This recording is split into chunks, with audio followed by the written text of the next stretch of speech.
In the last video, I was going over information about Louis XIV now taking over as a ruler since Mazarin had died. And I'm right here on the part where he canceled the Edict of Nantes. So the information I'm about to give you, if you can just kind of write out here to the side, because there's very important effect of when Louis XIV canceled this very important doctrine.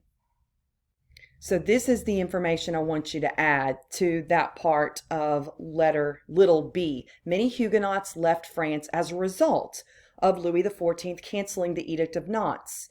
And think about what we know about Protestants, because remember, Huguenots are French Calvinists.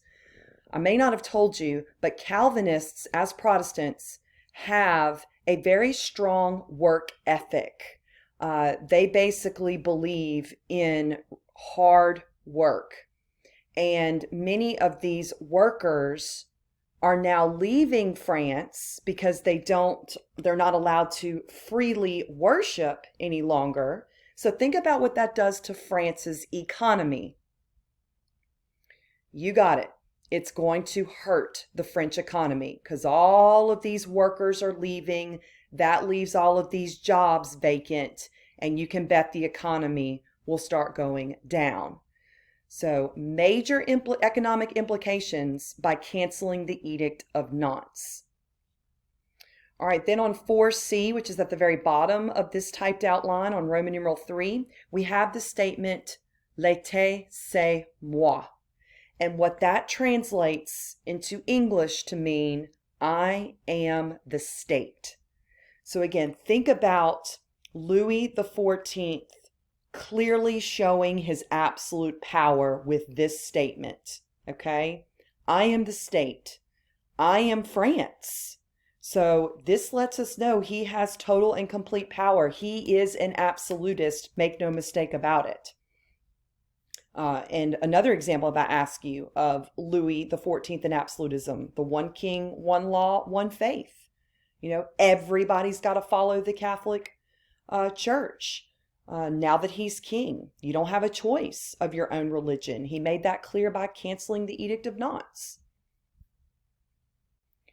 To finish up the information on Roman numeral 3, you need to be using this typed outline that begins on number 5. And you can see here it goes through a little a through an e, okay? So once we get finished with this information, we will be moving on to Roman numeral 4, which as you can see is a very important section on Louis XIV's wars. So first, let's finish up some general information about him before we get to the wars. On number 5, it says Louis's chief goal was to expand French territories into the Holy Roman Empire and the Netherlands. So what he's trying to do is, of course, make France more powerful, because if you can add more land or territory, then your power will grow in time. A couple of ways he could do this. You know, back then you could buy the land, you could marry into it, you could obviously inherit it, through family, or you could fight for that land. And the land that Louis XIV specifically wanted, which was areas around the Holy Roman Empire and the Netherlands, he knew he would have to fight for that land. So if you look at your 5A, there will be 4 wars fought for Louis to achieve this goal of expansion. And these are not going to be easy wars, okay? It says on little b, these wars, along with his extravagant lifestyle, led to economic trouble. Because wars cost money. And if he's going to be involved in 4, that's going to have big effect on the French economy.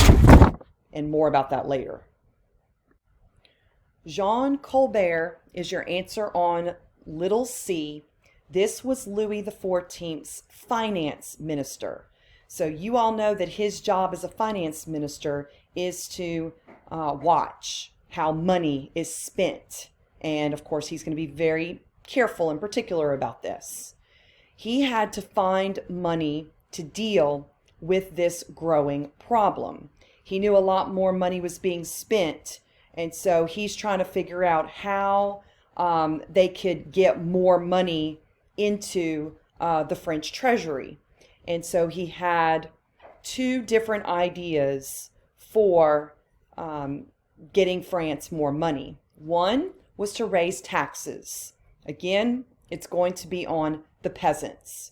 Even though they don't have a lot, the peasants made up the majority of the French population. So when you tax a large number of people, all of that will add up in the end. He also made money for France by selling titles of nobility. So what that means is, if you were not born into a family of nobles, you could simply pay a certain fee and voila, you would get the title and all the privileges that come along with being a noble. So this ended up splitting up nobles into two groups. Your nobles of the sword, and this is on your little one under C, happen to be your blood nobles. The nobles who were born into nobility, okay? They call them the sword nobles because their ancestors fought for them to have that title. Whereas the nobles of the robe are the ones that bought their title, okay? So you can imagine the sword nobles do not get along with the robe nobles because the sword nobles think the robe nobles are just a fraud because they paid to get their title and they're not a true noble by birth or blood. Something else you need to put on your little D about Colbert is that he is the father of French mercantilism. Remember what mercantilism is, that economic system that was in place in European countries at this time. So to give you one thing that falls under mercantilism that Colbert did, he put high tariffs on imported goods. High tariffs on imported goods. And the specific tariff, it's known as a protective tariff. So this is a tax that protects domestic industry from foreign competition. So think about what Colbert's trying to do. By taxing foreign products coming into France, he's hoping that consumers will buy French goods because the foreign goods are going to be too expensive with those protective tariffs on them. So this, in a sense, is supposed to help domestic goods so that those owners can obviously make more money for the state of France.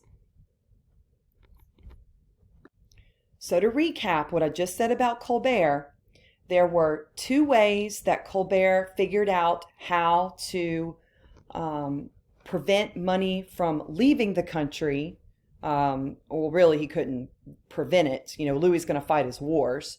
But how can he maybe replace the money that was being spent?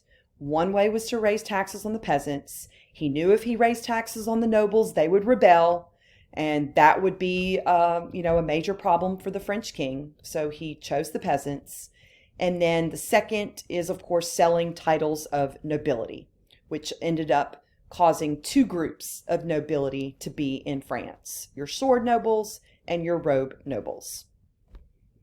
All right, moving on to another important individual that worked under King Louis XIV. And that man is Louvois. Louvois was Louis XIV's war minister. So you can imagine what his responsibilities are. He will create an outstanding army of over 400,000 men. You better believe that this was the largest at the time of history that we're currently studying during absolutism. You can also imagine how much money that took to build such a large standing army. So that put him at odds with Colbert, the finance minister. You know, Colbert's trying to keep money from getting spent, and Louvois is spending a lot of money on the military. And there you can see is your answer why the two men did not have the best relationship. So make sure you put because Louvois used a lot of money for the military, or he spent a lot of money building up the French military. Once you finish getting down the information on Louvois, you have completed the information on all of Roman numeral 3. So our quiz that will be on absolutism, which happens to be the first quiz, will cover sections 1, 2, and 3. So by tomorrow, I'll have the highlighted information for you, and then I will also be posting the actual date of the quiz so that you've got a chance to study those 3 sections. Remember, at any time, if you have questions about the material that we are going over, please send me a message, or if it's, something that's going to take up a little bit more time, just ask for a Zoom meeting, and I don't mind having a one-on-one Zoom meeting with any of you if that is what you need.